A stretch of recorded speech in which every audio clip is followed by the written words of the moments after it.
Some people use cruelty like a scalpel. Precise, deliberate, designed to cut in exactly the right place. Priya Nolan had been practicing that kind of precision for years. She was very, very good at it. She just had no idea who she was practicing on.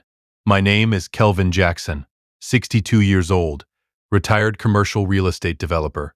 Atlanta, Georgia, Cascade Heights, Southwest Side, a neighborhood people used to write off until men like me arrived and stopped letting them. I drive a 10-year-old Lexus. I maintain the way I maintain everything. Quietly, without apology, and for a lot longer than most people think is reasonable. I live in a house I bought with my wife Denise back in 1994, in a neighborhood that has grown into something beautiful over 30 years, and so has everything else in my life that I refuse to give up on, including my daughter. Maya was 29 years old, brilliant in the way that makes other brilliant people recalibrate the moment she opens her mouth. She had spent the last 7 months working as a personal assistant inside the Buckhead estate of Priya Nolan, wife of billionaire Raymond Nolan, founder of Nolan Meridian Group, a private equity firm in a glass tower on Peachtree Road that I'd driven past 100 times and never had a reason to go into. The Nolans lived behind a security gate, on a private road off West Paces Ferry Road, in a house that had 7 bedrooms, a wine cellar, and a household staff of 4. Maya was one of them. She managed Priya's schedule, her dry cleaning, her dinner reservations, her correspondence, and a continuous rotation of small errands that Priya handed out the way other people hand out pleasantries, reflexively, without looking. I didn't love it, but Maya was 29, not 9, and she'd been clear with me from the beginning. "Dad, I know what I'm doing," she'd said when she took the position. "There's a purpose to this. I need to understand how these households operate from the inside." I had learned over 29 years that Maya's instincts were worth trusting. So I kept my mouth shut. Mostly. The first Wednesday of November, Maya called me after work. I was in my study with a book I wasn't fully concentrating on, which is how I always read when something is already taking up space in my head without my permission. She sounded careful. That specific brand of careful she uses when something is sitting wrong and she hasn't decided whether to say it. "She invited me to the gala," Maya said. I set the book down. "What gala?" "The Harrington Charitable Gala. Biggest event on the Atlanta social calendar. They hold it every November at the Harrington Grand Ballroom on Peachtree. 40 floors up, glass walls. The whole thing. Every name that matters in Atlanta is there." "Priya told me today," Maya continued. "She made this whole production of it. Said she decided to give me a ticket. Tickets are $8,000 each. She wanted me to know that. Very specifically wanted me to know that." A pause. "Then she told me to wear whatever I had." I sat still for a moment. 4 words. Wear whatever you have. 4 words that were not an invitation. They were a setup. Were her friends there when she said this? A beat. Yeah. Jade and Skylar. They were in the walk-in closet. She called me to the doorway. Staged. Called to the doorway, so they had sightlines. Did they laugh? I heard them in the hallway after. Maya said, her voice precisely level. I couldn't catch everything, but yeah. I breathed in, out. "What did you do?" "Kept folding the cashmere throw I was working on," she said. "I didn't give them anything. That's my daughter. I'm not sure where she learned that. From me or from her mother. Either way, it held. And I was proud of it." "Are you going to go?" I asked. I wasn't planning to. I don't have anything appropriate for a gala like that, and I'm not going to show up looking like, "Maya, Dad, you're going." Silence. "I'll handle the rest," I said. "You just show up." What does handle the rest mean? It means what it means. Get some rest. I'll call you Thursday. I hung up. Sat in my chair for a moment. Then I picked up a different phone. I called my wife.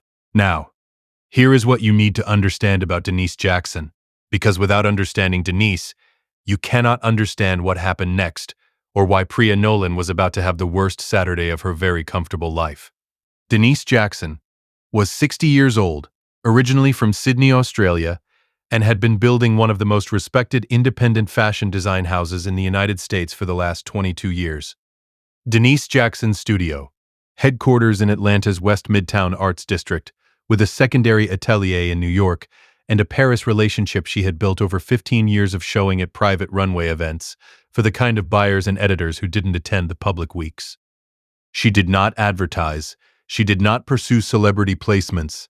Her work had appeared on Grammy stages and diplomatic dinners and royal events on 3 continents, not because she chased those rooms, but because the people in those rooms came looking for her.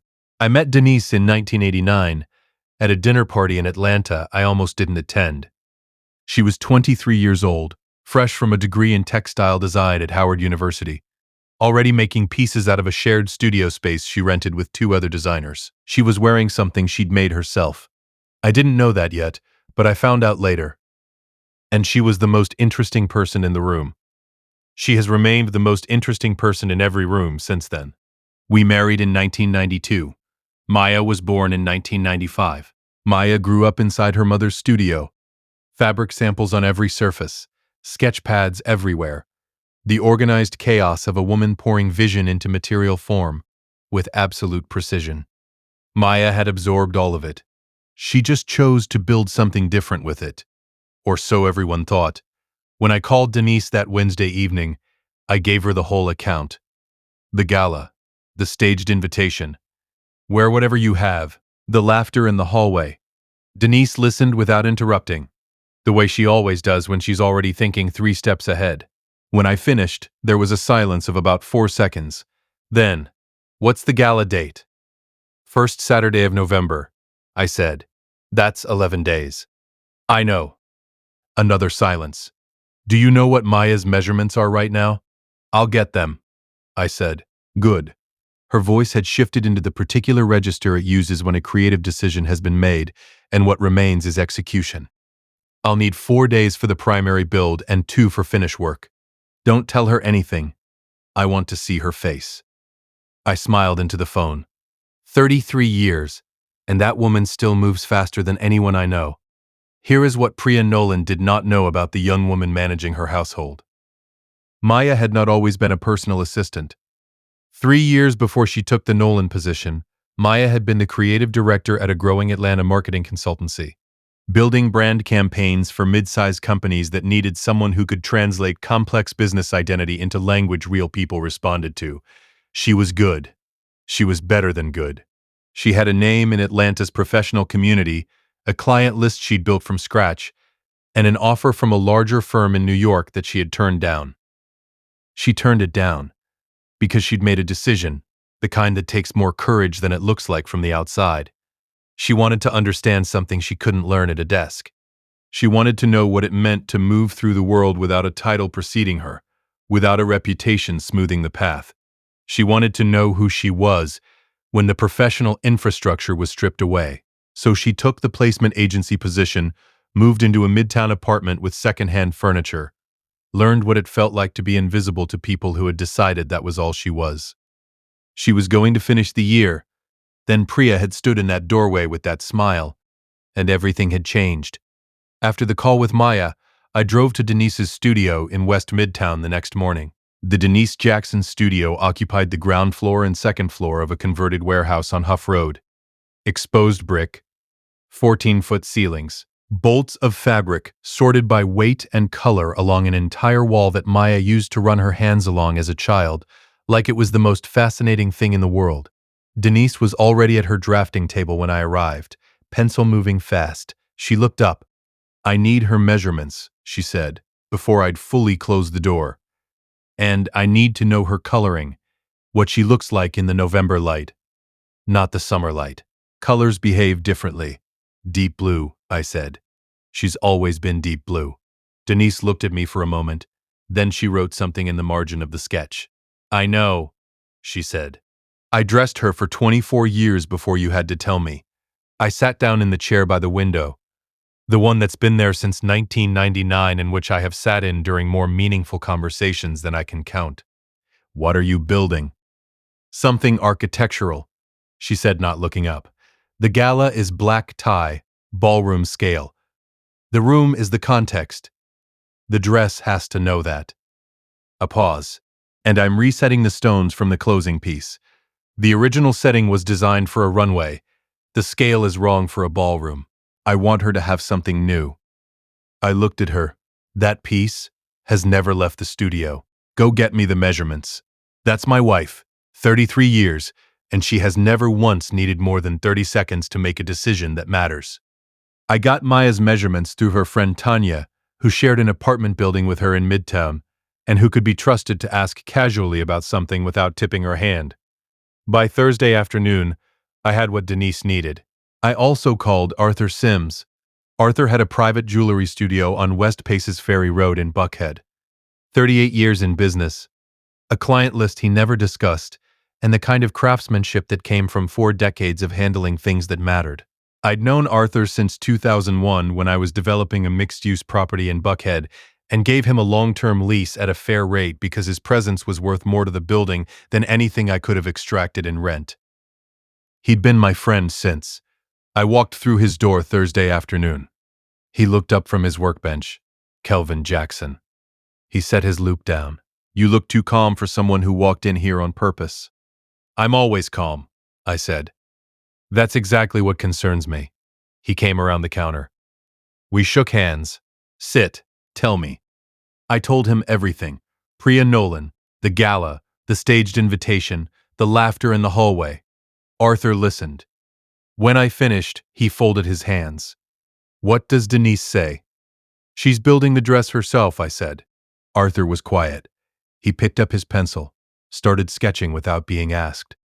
Give me 4 days, he said. I did not tell Maya any of this. She called me Friday morning, still uncertain. Dad, I've been thinking about the gala. Don't overthink it, I said. I'll be at your apartment Friday evening with something. Just have the evening free. What does something mean? It means what it means. You're doing the thing where you tell me nothing and expect me to be fine with it. I'm doing the thing where I handle it, I said. There's a difference. She made a sound that means she disagrees but doesn't have enough information to argue yet. 29 years old and she still makes the exact same sound she made at 9. Some things don't change. Thank God for that. The dress arrived at my house Friday afternoon. Not by courier van, but by Denise's studio manager, a composed young woman named Josephine, who carried it in a sealed garment case like it was made of something that hadn't been invented yet, which, if you know Denise's work, is not entirely inaccurate. Denise had built it in 6 days. Ivory silk, not white. Ivory, the kind of color that exists differently in different light. And knows it. Thousands of hand-stitched glass beads running from the neckline to the floor in cascading lines. The cut architectural and precise in the way that Denise's work always was. Structured through the bodice. Perfect through the shoulder. A neckline that needed nothing added to it. The kind of piece that a room responds to before anyone in it has understood why. Arthur's new earring setting arrived an hour later. Drop design. The stones suspended in white gold. In a way that moved when you turned your head, caught light from angles the original setting had never reached. He'd left a note. Tell Denise I went architectural. She'll know what that means. I hung the garment case on the back of my study door and looked at it for a while. Then I wrote the note. I am not a man who writes things easily. Numbers, structure, timelines, those are my language. But some moments require words, and this one had been building for 29 years. I kept it short. Maya, your mother made this. Not for a runway, not for a museum. For you, for this room, for this night. The stones are Arthur's new setting. Your mother told him to go architectural, and he understood exactly what she meant. Walk in there, and let them figure out who you are. They won't get there. That's the point. We love you more than you will ever fully calculate. Dad. I drove to her apartment Friday evening. She came to the door in jeans and a pencil behind her ear. Dad.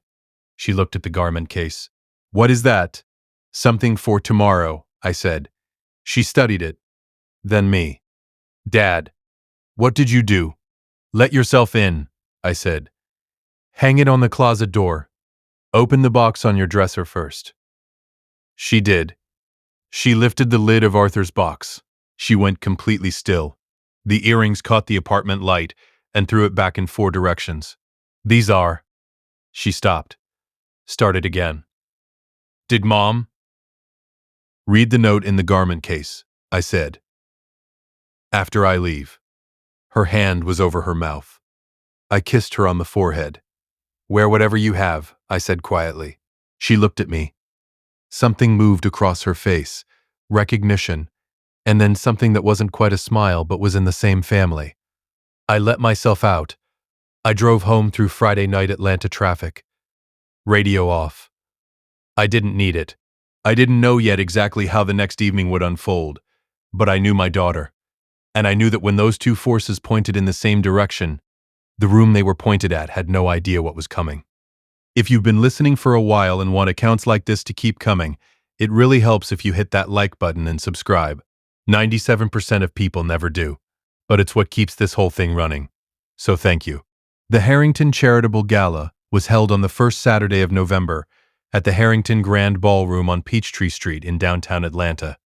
40 stories up, floor-to-ceiling glass walls, overlooking the city.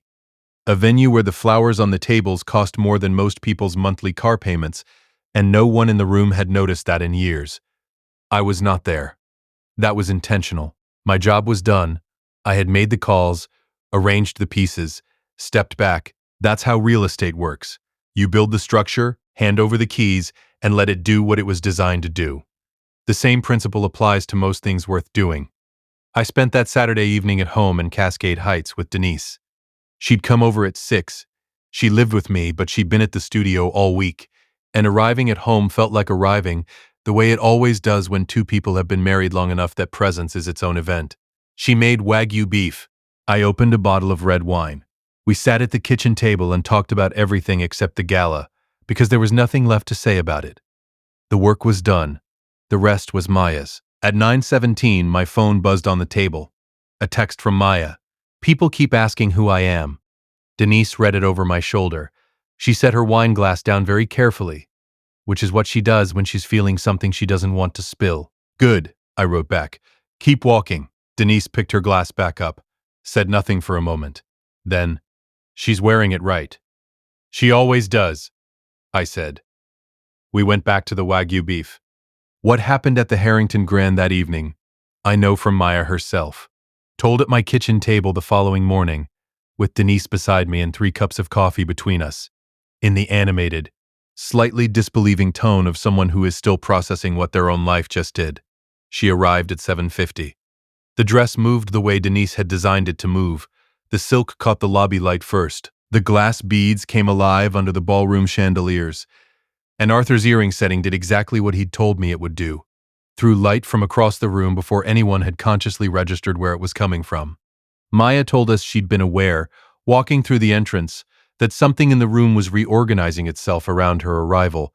Not loudly, not dramatically, just the way a space adjusts when something enters it that it wasn't quite expecting. At the registration table, the young woman behind it looked up, took in the full picture, and asked whether she was with the Nolan household table or a partner firm. Household staff, Maya said. Personal assistant to Mrs. Nolan.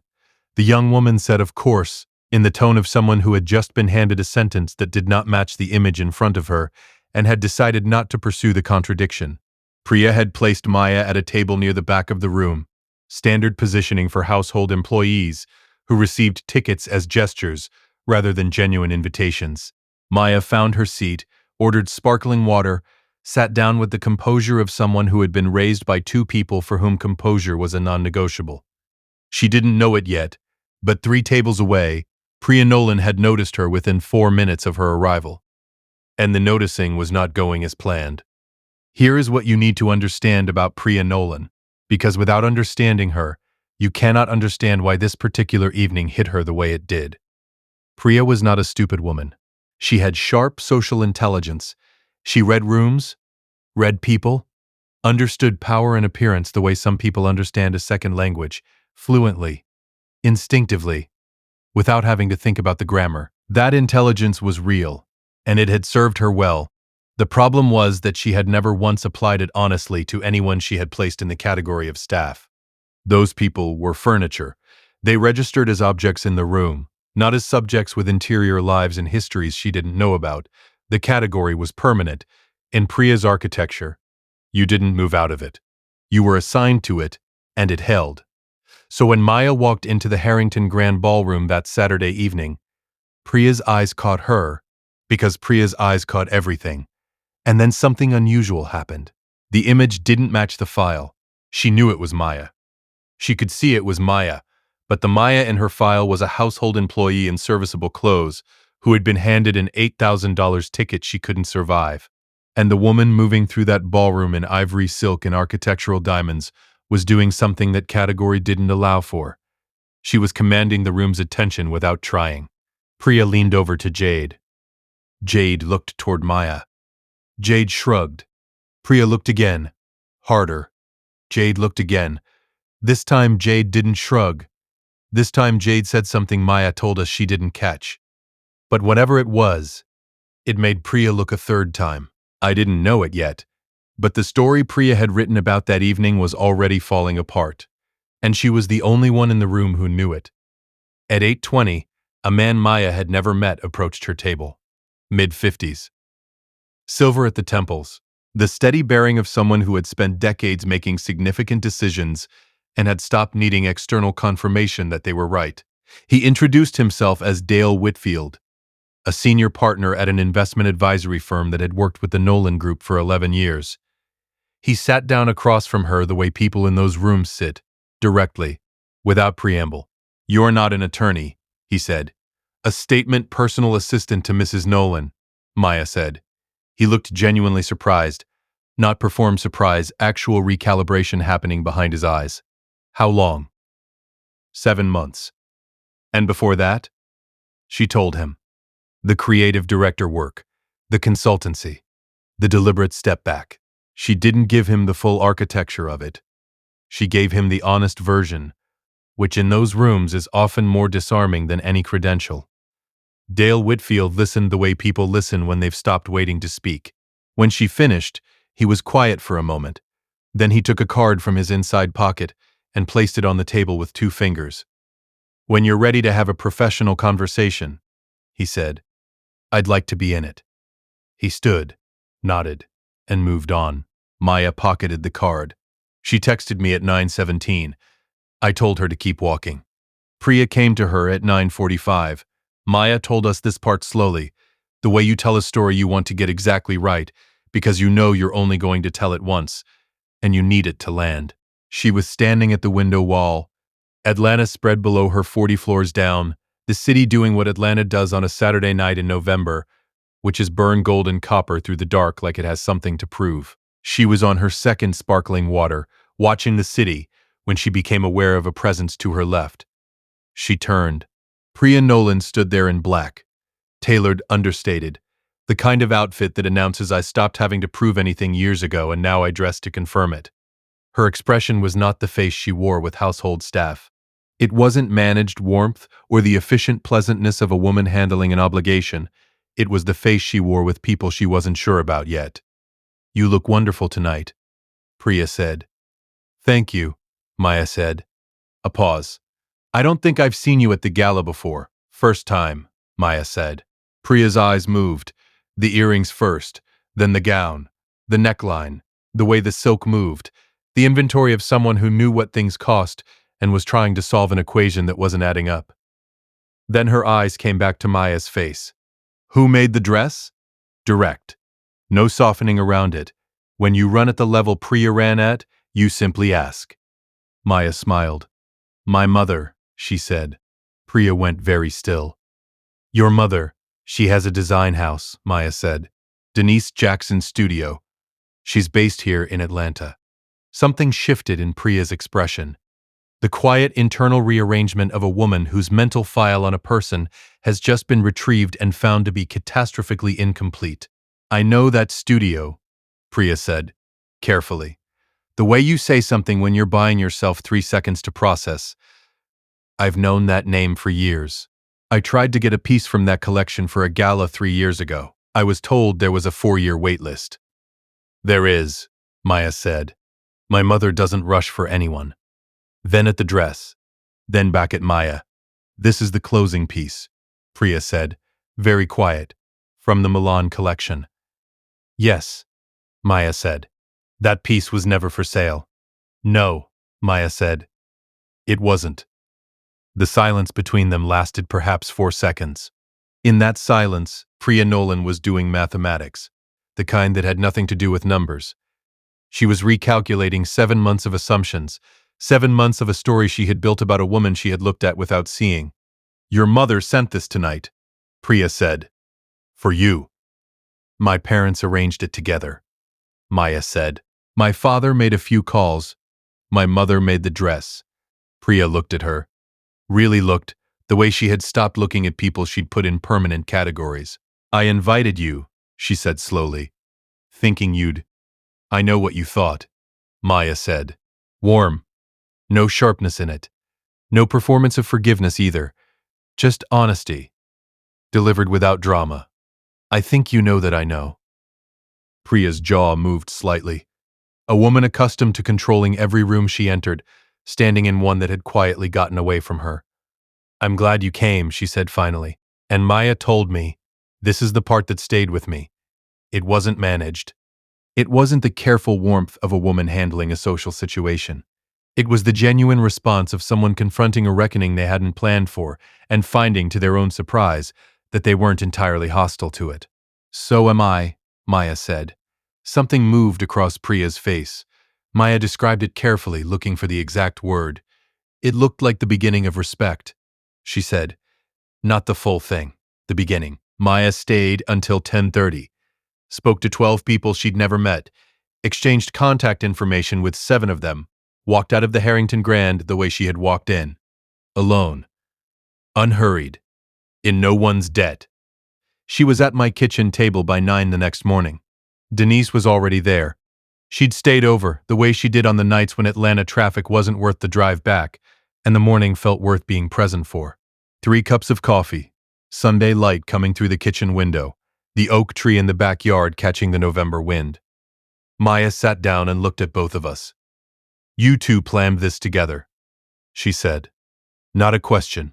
We plan most things together, Denise said. That's the advantage of 33 years. Mom. Maya's voice changed. The ivory dress. Don't, Denise said gently. That dress was never supposed to leave the studio. It was always supposed to leave the studio, Denise said. I just hadn't found the right reason yet. Maya looked at her mother for a long moment, the particular look of a daughter who was feeling something too large for the kitchen table and is trying to decide what to do with it. A museum in Amsterdam wanted that dress, Maya said. I know, Denise said. I told them no.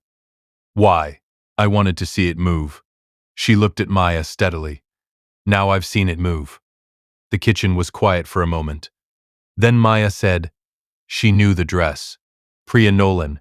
She knew it was the closing piece from the Milan collection. Denise nodded slowly. She would. She moves in those rooms. She said she tried to get a piece from that collection 3 years ago. She did, Denise said. My studio manager handled the correspondence. We told her there was a wait list. Maya stared at her. There is a wait list. There is, Denise agreed. She's on it. A pause. At the back. Not distress. Something closer to amazed. Helpless laughter. Mom, I don't reward rudeness, Denise said simply. I never have. You knew who she was before any of this? I knew her name, Denise said. I knew how her household was managed. Word travels in Atlanta, Maya. It always has. I let them have the moment. Sometimes the best thing a father can do is sit at the table and drink his coffee and be grateful that his family is extraordinary. Dad, Maya said eventually, looking at me. Yeah. The note said you both love me more than I can calculate. That's accurate information, I said. You've never written that down before. I've been saying it your whole life, I said. I just had to write it down for you to hear it. She looked at her mother, then at me. The morning came through the window. Cascade Heights on a November Sunday. Quiet in the particular way Sundays are quiet when something good has just finished settling into place. Are you going to tell me what any of this cost? She asked. No, I said. Are you going to tell me anything useful? Keep Dale Whitfield's card, I said. He's someone worth knowing when you're ready. When I'm ready for what? You have been for 7 months. I've been waiting for you to say it out loud. She went quiet, looked at the coffee cup in her hands. Then, I have 40 pages of notes. I know, I said. You don't know what they say. I know they exist, I said. That's enough. 3 weeks later, Priya Nolan came to Maya's apartment. Maya called me afterward from the parking lot of a coffee shop in Midtown. The way she calls when something has just happened that she needs to put somewhere before it gets away from her. She came to say goodbye, Maya said. No designer anything. Jeans and a coat. She looked different, like she'd been carrying something heavy for a while and had finally figured out it wasn't load-bearing. What did she say? She said she knew I was leaving. A pause. And she wanted to do it right this time. Maya had been planning to give notice at the end of the month. She hadn't said anything to Priya yet. The fact that Priya knew told Maya something. That Priya had been paying closer attention than 7 months of careful invisibility had suggested. She walked into the apartment and looked around, Maya said.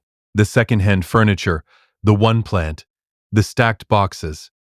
And she said, "You really lived like this?"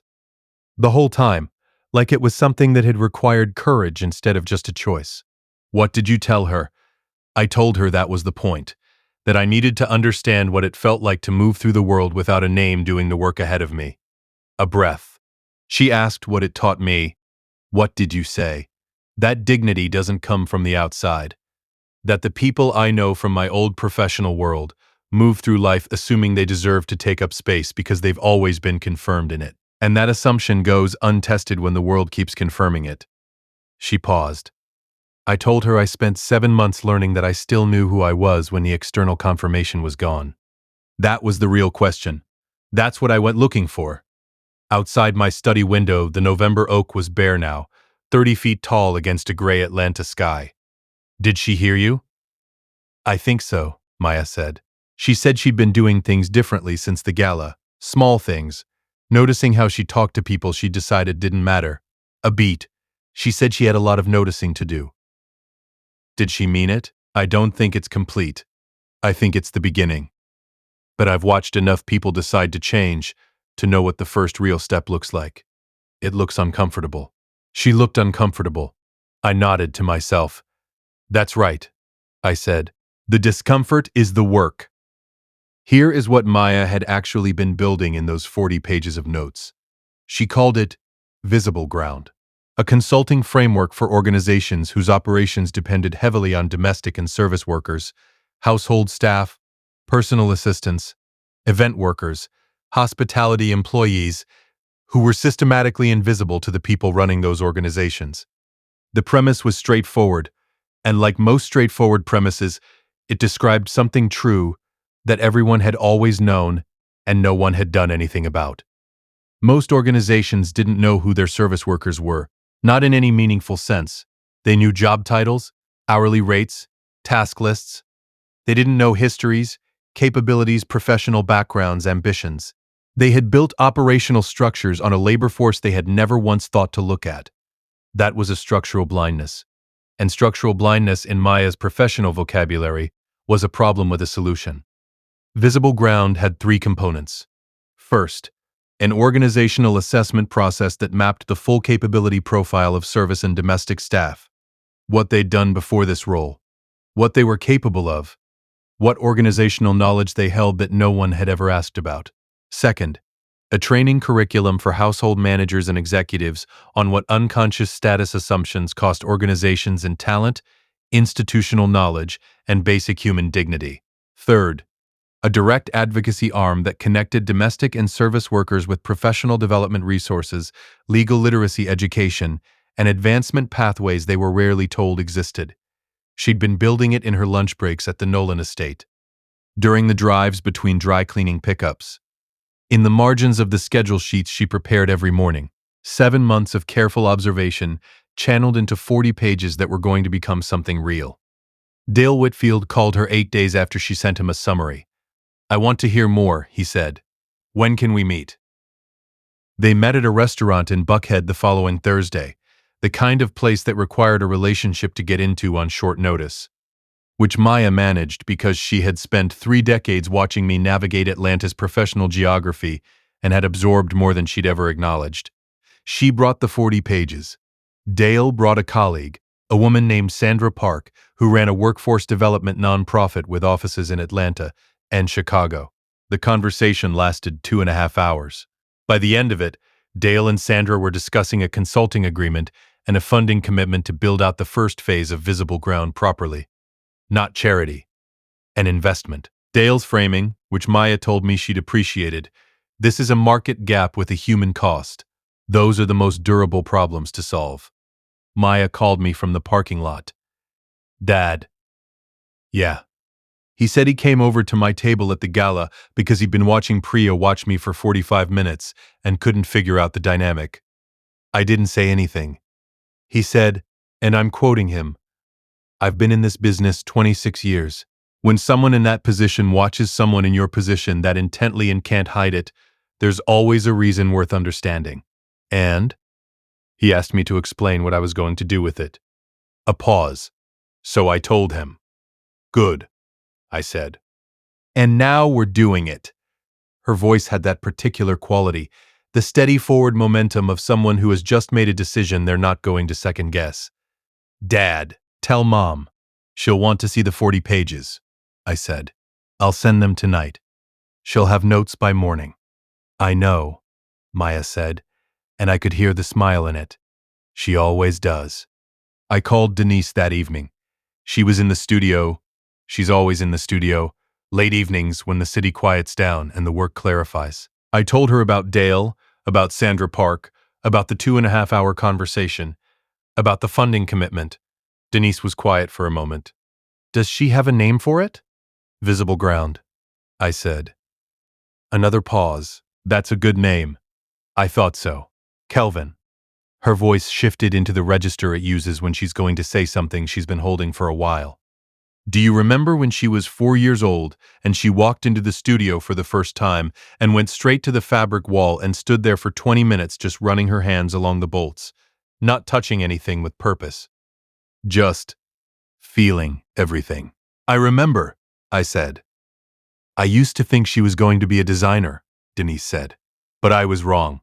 She wasn't feeling the fabric. She was learning the room, learning how to read material, what it's made of, what it can do, what it's hiding. A breath. She's been reading rooms her whole life. She just applied it somewhere I didn't expect. I sat with that for a long moment. She's her mother's daughter, I said. She's her father's too, Denise said. The patience is yours. The reading is mine. That's both of us. Denise laughed. The real kind, the one that comes from somewhere deep and certain. Send her the studio, I said. When she's ready to launch, use the West Midtown space for the first event. It's big enough and the address says something. I was already planning to, Denise said. Of course she was. There is one more thing I want to tell you, and then I'm going to let this story rest. 6 weeks after the gala, the Invisible Line collection launched. That was the name Denise had given to the body of work she'd been developing for the better part of a year. A collection built around a single premise. Every piece had been designed in direct collaboration with domestic and service workers, women and men who had spent careers making wealthy lives possible without being credited for any of it. The collection told their stories in fabric and form. A portion of every sale went into a scholarship fund for their children. The launch event was held at the Denise Jackson Studio in West Midtown. The guest list included fashion editors, collectors, artists, and buyers from 3 continents. But in the front 2 rows, 50 seats had been reserved. 50 people who had never attended a fashion event in their lives. Housekeepers, personal assistants, hospital orderlies, event staff. All of them dressed for the evening in pieces from the new collection, chosen and fitted by Denise and her team in the weeks before the launch. I sat in the back, next to Arthur Sims, who had come because Denise asked him and because he'd never missed anything important in 38 years and wasn't going to start now. Maya stood backstage through the show. I caught a glimpse of her through the curtain gap between the second and third looks, watching the front 2 rows, watching the faces of the women and men who had never sat in a front row before, watching the way Denise's work, built from their stories, moved past them on the runway. Some of them had their hands pressed to their mouths. One woman, a housekeeper from Decatur who had worked the same household for 19 years, was quietly crying. Denise appeared at her shoulder, took her hand without speaking, and stood there with her while the show moved forward. Arthur watched all of this and said nothing for a long time. Then, quietly, to me, "You have a remarkable family, Kelvin." "I know," I said. "Denise built that collection in 8 months.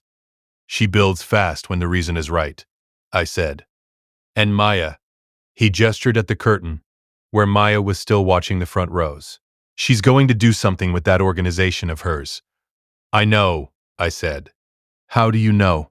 I watched my daughter through the gap in the curtain, watching the room with the same expression she'd had at 4 years old, standing at her mother's fabric wall, reading everything.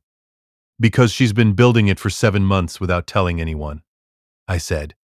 "In an employer's house, on lunch breaks, in margins of schedule sheets." I watched her. The people who build things quietly, without an audience, are always the ones who finish them. Arthur nodded slowly, like a man who puts money in an account in 2003 and doesn't touch it for 20 years. I looked at him. "I never told you about that account." "No," he agreed. "You didn't need to." He picked up his program. "You're all the same. You just express it differently." Somewhere in the crowd that evening, Maya told me later, she spotted a face she hadn't expected. Priya Nolan, standing near the back wall, holding her champagne glass with both hands, looking at the exhibition panels Denise had installed along the perimeter. Photographs of domestic workers from 11 states, each one captioned with their name, their years of service, their dream for their children. Priya had been looking at one panel for a long time when Maya walked over. "You came," Maya said. Priya turned. Her eyes were red at the edges. "I needed to see it." She gestured at the room, the front row women still talking with each other. "The collection, the photographs. I needed to see what you built, from what I tried to break." Maya stood beside her and looked at the panel Priya had been studying. A photograph of a woman in her 50s, a hotel housekeeper for 22 years. The caption read, "She put 3 children through college. None of them know how hard it was." Priya said slowly, "When you walked into that ballroom, I thought you came to destroy me." "I know," Maya said. "You didn't. You could have. You had every reason to, and you didn't." "Destroying you wasn't the point," Maya said. "The point was that the room needed to see what it looks like when you assume someone is less than you, and you're wrong. Not wrong, because she turned out to be somebody famous." She paused. "Wrong, because she was always somebody. Before the dress, before the name, she was somebody because she was a person. That's all it takes." Priya looked at her for a long time. Then she nodded, the slow, deliberate nod of someone filing something permanent. They stood side by side in front of the photograph. "She put 3 children through college. None of them know how hard it was. Thank you," Priya said finally, "for not being what I expected. For being someone worth learning from, even when I didn't deserve it." Maya picked up 2 glasses from a passing tray and handed one over. "We're all works in progress," she said. "Every single one of us." They touched glasses. The photograph watched from the wall. "Here is what I keep thinking about. On the quiet evenings at home in Cascade Heights, sitting in the chair by the window where I have sat for 30 years, the world assigns you a story early. It sees you in one context, a job title, a household position, an hourly rate, and it files you under a category and stops looking. Because looking takes effort, and effort implies the other person might matter more than you've accounted for." Priya Nolan looked at my daughter and saw staff. She saw a ceiling, permanent and fixed. She handed her a gala invitation like you release a fish back into the water.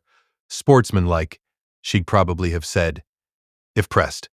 A gesture that cost her nothing because it was designed to cost Maya everything.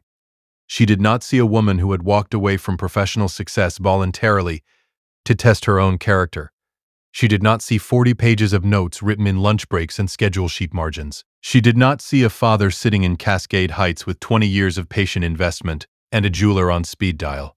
She did not see a mother in a West Midtown studio who had been holding the world's most beautiful dress for the right occasion. She saw the title and stopped. The antidote to being underestimated is not Anger. Anger wants an audience. Anger announces itself, makes noise, gives the other side something to manage. The antidote is excellence, delivered quietly, in a room full of people who didn't see it coming, by a woman in her mother's masterpiece who knew exactly who she was before she walked through the door. Priya Nolan spent that entire evening trying to figure out who Maya Jackson really was. She still doesn't have the full answer. But I do. Denise does. Maya has always had it. She is the daughter of a man who planted seeds in 2003 and waited for exactly the right November. She is the daughter of a woman who built the world's most beautiful dress for a room full of people who assumed they already knew the ending. She is exactly who she has always been. The only thing that changed was the room. And now the room knows it too. If you liked this story, join our community by hitting that like button and subscribing for more family-centered accounts like this.